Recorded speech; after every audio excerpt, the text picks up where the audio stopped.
नमस्कार विद्यार्थियों, आप सभी का मेरे यूट्यूब चैनल फिजिक्स गाइड में स्वागत है।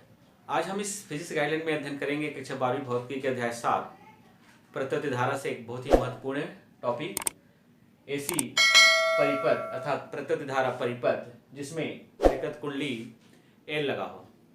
विद्यार्थियों, यदि आप इस प्रत्युत धारा परिपथ से संबंधित टॉपिक को अच्छे से समझना चाहते हैं तो एक निवेदन है आपसे कि आप इस वीडियो को शुरू से अंत तक अवश्य देखिएगा।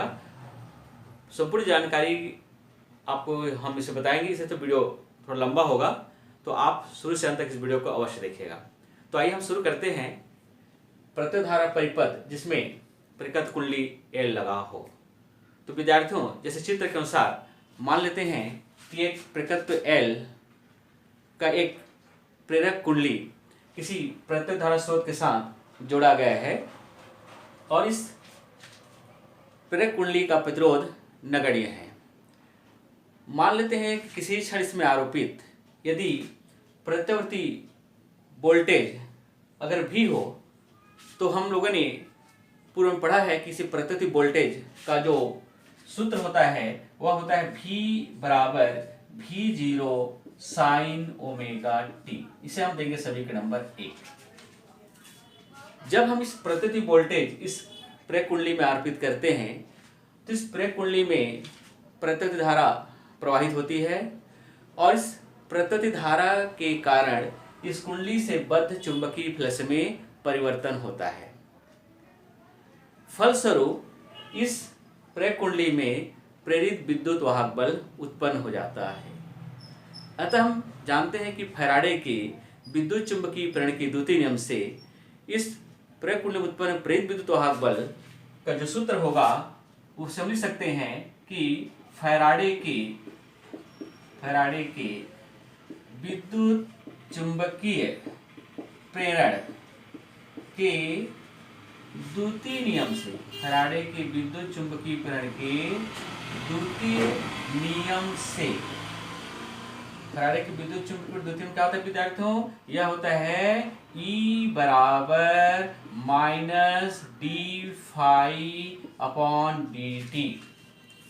लेकिन यह फाई चुंबकीय फ्लक्स है और चुंबकीय फ्लक्स का जो प्रकृति की जो हम स्वप्रकृति की जो परिभाषा लेते हैं, सूत्र लेते हैं, उस आधार पर हम जानते हैं कि इस चुंबकीय फ्लक्स को सूत्र को हम लिख सकते हैं, लेकिन फाई बराबर होता है एल आई, जहां एल स्वप्रेरण गुणांक या स्वप्रेरकत्व कहलाता है।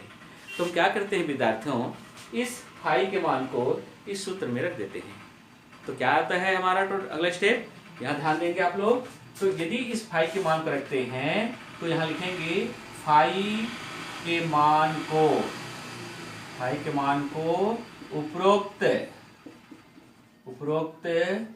सूत्र में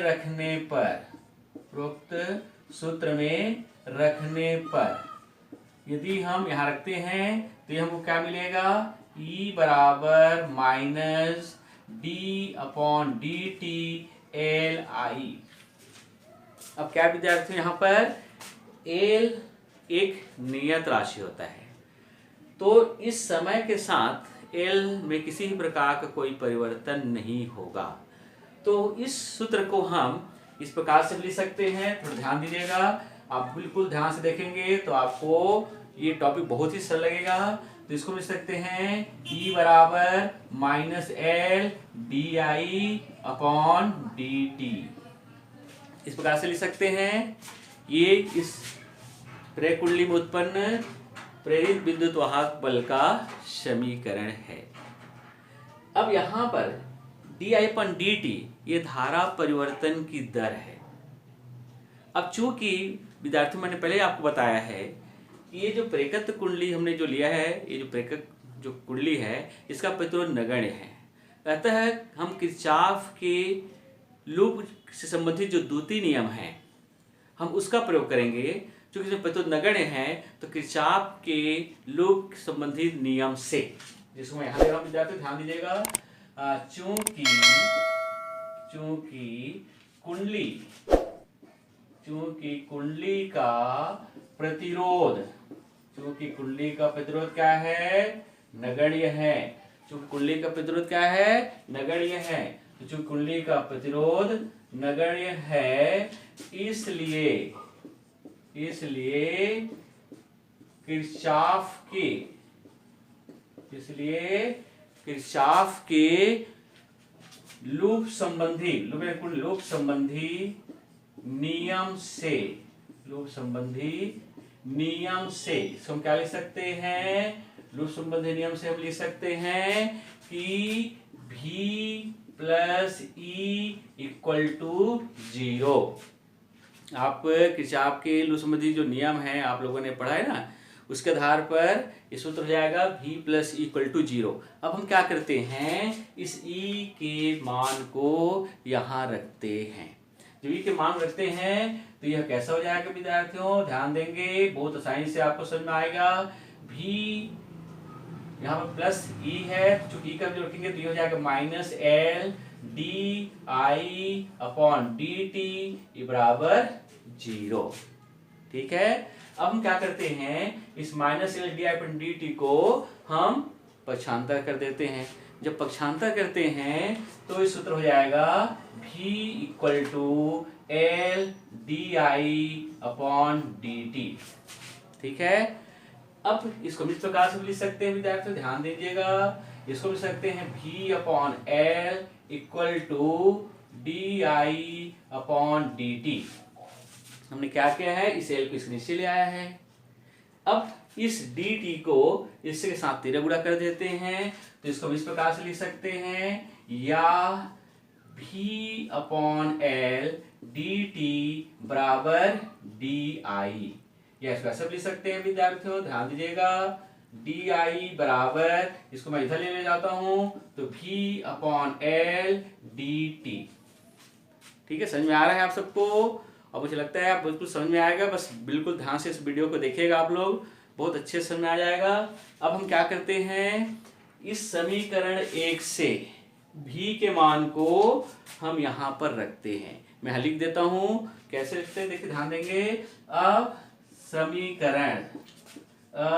समीकरण 1 से उपरोक्त समीकरण में V का मान रखने पर, V का मान रखते हैं विद्यार्थी, यहाँ पर V का मान इस समीकरण में रखेंगे। तो जब इस समीकरण में आप V का मान रखेंगे तो समीकरण कैसा हो जाएगा, डी आई बराबर V0 sine omega T D T, और नीचे में यहाँ पर L है।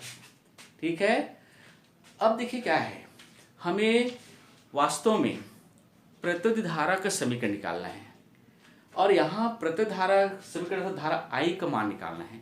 तो यहाँ पर डी आई आया है, इसका मतलब ये अवकलन में है, तो इस अवकलन को हटाना है तो हमें इसे क्या करना पड़ेगा, समाकलन करना पड़ेगा। तो इसको हम किसके सापेक्ष समाकलन करेंगे, डी टी के सापेक्ष समाकलन करेंगे। तो जब इसे हम डी टी के सापेक्ष समाकलन करेंगे तो इसको हम कैसे लिख सकते हैं, तो ध्यान दीजिएगा, इस समीकरण 1 को आप दिमाग में रखेंगे। तो इस समीकरण को यदि हम समाकलन करेंगे तो क्या होगा, यहाँ पर क्या लिखेंगे, उपरोक्त स्थानांतर क्या विद्यार्थियों, इसके लिए उपरोक्त हो जाएगा, उपरोक्त समीकरण का समाकलन करने पर, क्या करेंगे हम इसको समाकलन करेंगे। ठीक है, समाकलन करने पर देखिए, यदि आप समाकलन करते हैं तो क्या होगा, यहाँ पर समाकलन करेंगे तो ये हो जाएगा समाकलन डी आई बराबर समाकलन, ठीक है, V0 L sign omega T D T. इस तरह से हमने मान रखा, मान रखने के बाद समाकलन कर दिया। तो समाकलन करेंगे तो डी आई का समाकलन आपने पढ़ा होगा, तो डी आई के समाकलन को हम लिख सकते हैं, इसको लिख सकते हैं इस प्रकार से, डी आई का समाकलन हो जाएगा आई, इसको आपको टी के सापेक्ष समाकलन करना है, तो जिसमें टी होगा उसी का ही समाकलन होगा, यानी कि इसमें V0/L को अचर राशि होने की वजह से हम समाकलन से बाहर ले लेते हैं। तो कैसे समीकरण आ जाएगा, ध्यान दीजिएगा। इसको वैसे लिख सकते हैं, या V0/L यहां पर हो जाएगा sin ओमेगा टी dt। इस तरह से इसको हम समाकलन कर सकते हैं। लेकिन समाकलन में एक सूत्र होता है विद्यार्थियों, थोड़ा सा इस सूत्र को ध्यान रखेंगे। एक सूत्र होता है यहां पर कि समाकलन के सूत्र से क्या सूत्र होता है, देखिए समाकलन सूत्र होता है कि समाकलन sin ax dx बराबर होता है minus cos ax upon a। तो विद्यार्थियों यहाँ पर ax जब ओमेगा टी है और d समय dt है, तो यदि हम इसे समाकलन करके क्या हो जाएगा विद्यार्थियों कि minus cos omega T upon omega, इस तरह से हो सकता है।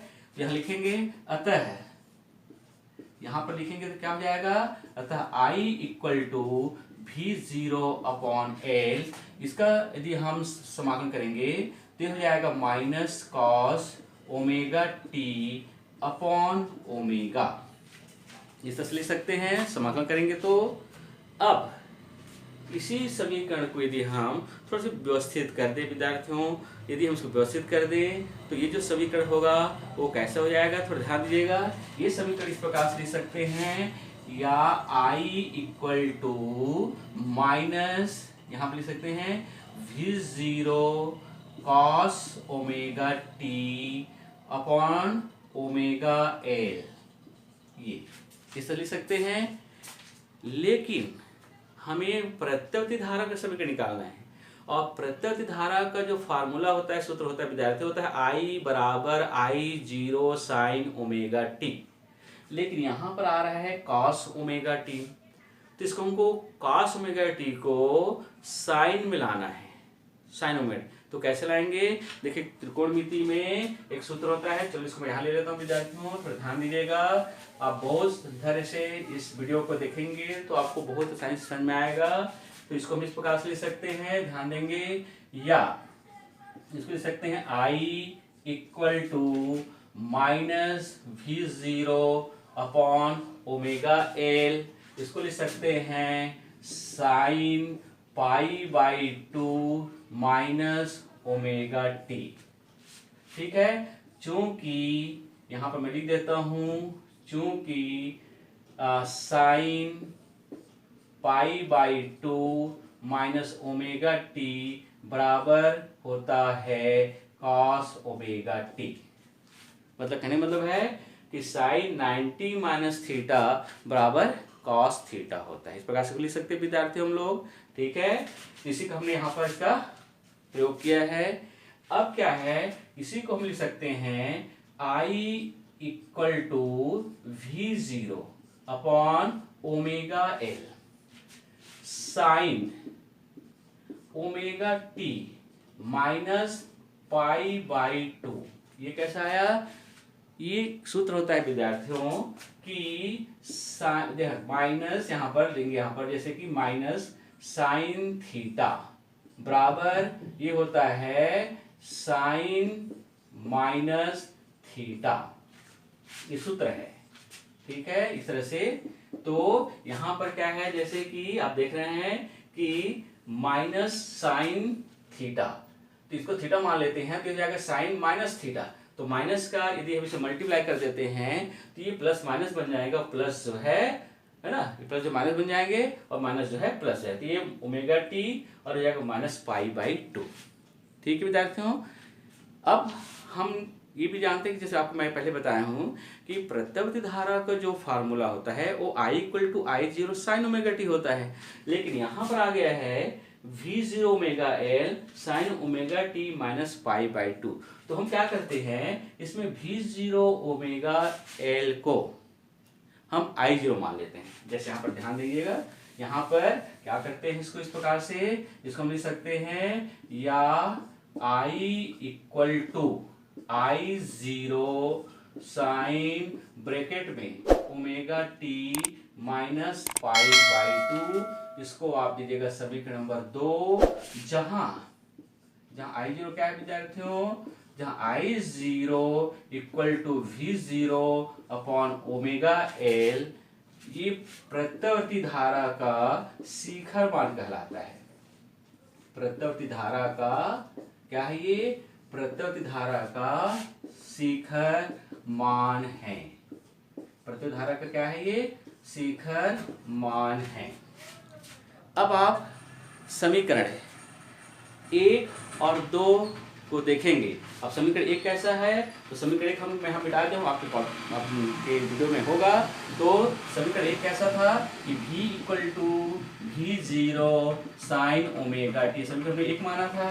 तो आप समीकरण 1 और 2 को देखेंगे तो प्रत्यावर्ती धारा और प्रत्यावर्ती वोल्टेज में कालांतर कितना होता है।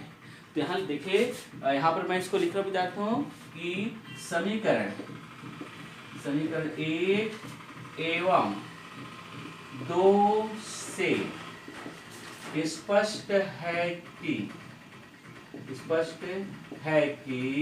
क्या स्पष्ट है विद्यार्थियों, स्पष्ट है कि प्रत्यावर्ती धारा एवं वोल्टेज के मध्य कलांतर कितना है, तो कलांतर कितना हो जाएगा, प्रत्येक वोल्टेज और धारा के बीच कलांतर कितना हो जाएगा। तो इसको हम यहाँ पर इसको लिख लेते हैं। तो देखिए, प्रत्यावर्ती धारा और प्रत्यावर्ती वोल्टेज के बीच जो कलांतर होगा वो हो जाएगा फाई बराबर ओमेगा टी। अब देखिए माइनस करेंगे तो क्योंकि यहाँ पर प्रत्येक धारा जो हो रहा है माइनस में जा रहा है, मतलब ये पीछे चल रहा है, मतलब यहाँ वोल्टेज का मान जो है अधिक है और धारा का मान कम है। तो यहाँ पर इस तरह से लिखेंगे माइनस ओमेगा टी, ठीक है। और माइनस में इस माइनस पर मल्टीप्लाई करेंगे तो ये हो जाएगा पाई बाई 2, और ये दोनों कैंसिल कर देते हैं तो ये हमें प्राप्त होगा फाई बराबर पाई बाई 2। अच्छा, कहने का मतलब क्या है विद्यार्थियों कि प्रत्यावर्ती परिपथ जिसमें प्रेकृत कुंडली L लगा हो, तो उस परिपथ में प्रत्यावर्ती धारा और प्रत्यावर्ती वोल्टेज के बीच कलांतर 90 डिग्री का होता है। अर्थात जो सबसे महत्वपूर्ण बात है वो ध्यान दीजिएगा। सबसे महत्वपूर्ण बात यह है कि समीकरण 1 और 2 से स्पष्ट है कि ऐसी परिपथ जिसमें प्रेकृत कुंडली L लगा हो, उस परिपथ में हमेशा प्रत्यावर्ती धारा प्रत्यावर्ती वोल्टेज से 90 डिग्री पाई बाई 2 डिग्री पश्चगामी होता है, अर्थात पीछे होता है। मतलब इस परिपथ में धारा का मान कम होता है और वोल्टेज का मान अधिक होता है। ये सबसे महत्वपूर्ण बात है, इस बात को आप बिल्कुल ध्यान दीजिएगा, इसको याद कर लीजिएगा कि ऐसी परिपथ अर्थात प्रत्येक धारा परिपथ जिसमें प्रेकृत कुंडली L लगा होता है, उस परिपथ में हमेशा प्रत्यावर्ती धारा प्रत्यावर्ती वोल्टेज से 90 डिग्री पश्चगामी होता है, अर्थात पीछे चलता है। मतलब कहने का मतलब ये है कि जहाँ पर वोल्टेज का मान अधिक होता है वहाँ धारा का मान कम होता है, और जहाँ धारा का मान अधिक होता है वहाँ वोल्टेज का मान कम होता है। तो इस स्थिति में यदि हम इस प्रत्यावर्ती वोल्टेज और प्रत्यावर्ती धारा के बीच फेजर आरेख और कल आरेख क्या होगा उसे हम देखते हैं विद्यार्थियों। तो फेजर आरेख और कला आरेख इस समीकरण 1 और 2 से जो होगा उसे मैं यहाँ पर ले रहा हूँ विद्यार्थियों। इस ऐसी परिपथ जिसमें प्रेकृत कुंडली L लगा हो, तो उस परिपथ में जो धारा और वोल्टेज के बीच जो फेजर आरेख होगा, जो कला आरेख होगा, वो इस प्रकार से होगा। चूंकि इसमें जो धारा जो होती है वो वोल्टेज से 90 डिग्री पश्चगामी होती है, तो इसलिए इन वोल्टेज और धारा के बीच विद्यार्थियों जो फेजर आरेख होगा वो इस प्रकार से प्राप्त होगा कि इसमें जो धारा है वो वोल्टेज 90 डिग्री पीछे चल रहा है, माइनस में चल रहा है। और यदि हम कला की बात करेंगे तो चूंकि इसमें इस परिपथ में जो प्रत्यावर्ती जो धारा होती है वो प्रत्यावर्ती वोल्टेज से 90 डिग्री पश्चगामी होती है, तो यदि हम इसमें वोल्टेज को अग्रगामी दिखाना चाहें और धारा को पश्चगामी दिखाना चाहें तो हम इसे इस प्रकार से प्रदर्शित कर सकते हैं। धारा जो है 90 डिग्री जो है यहाँ पर देख रहे हैं, धारा आई है, ये वोल्टेज भी है, मतलब यहाँ वोल्टेज भी धारा आई से 90 डिग्री अपवर्ड डायरेक्शन में चल रहा है, यानी कि अग्रगामी है, मतलब यहाँ आगे चल रहे हैं। यहाँ पर जो है वोल्टेज का मान अधिक है और धारा का मान कम है। यदि हम यहाँ पर वोल्टेज को अग्रगामी दिखा रहे हैं, धारा को पश्चगामी दिखा रहे हैं, तो इसी कलारेख को हम इस प्रकार से बना सकते हैं। यहाँ पर देख रहे हैं कि धारा आई जो है वो वोल्टेज से 90 डिग्री पश्चगामी है।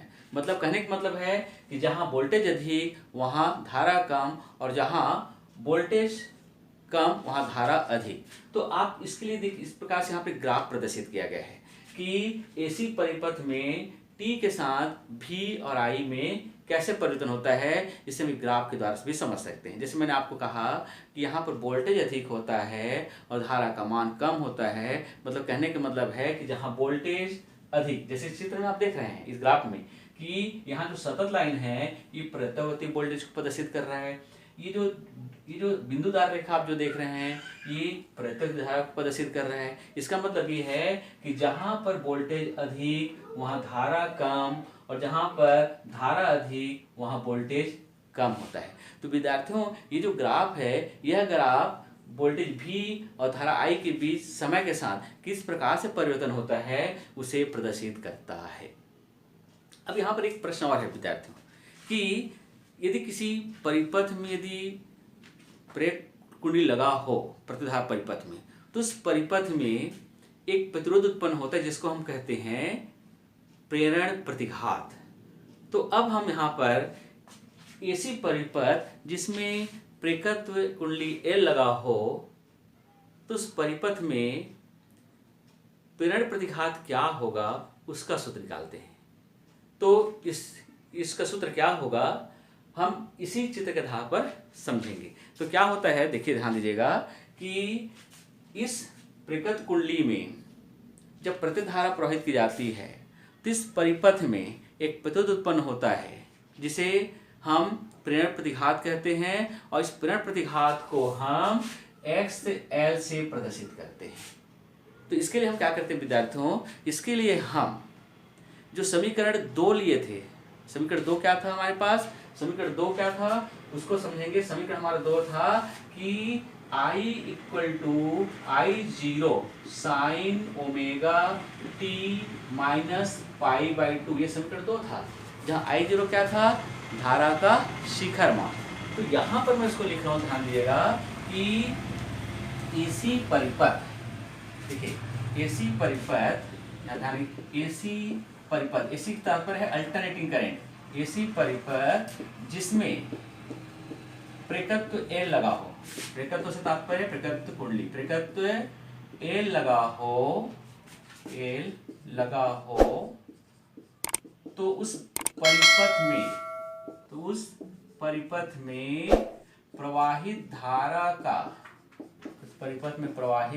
धारा का शिखर मान, धारा का शिखर मान क्या होता है, धारा का शिखर मान ये होता है I0 = V0 upon omega L। हमने इस समीकरण में I0 किसको माना था, V0 अपॉन ओमेगा L को हमने I0 माना था, उसी को हमने यहाँ पर लिखा है। अब देखिए विद्यार्थी क्या कर सकते हैं कि इस समीकरण को हम ऐसा भी लिख सकते हैं कि इस ओमेगा L को I0 ले जाते हैं, ओमेगा L बराबर V0 अपॉन I0, ठीक है।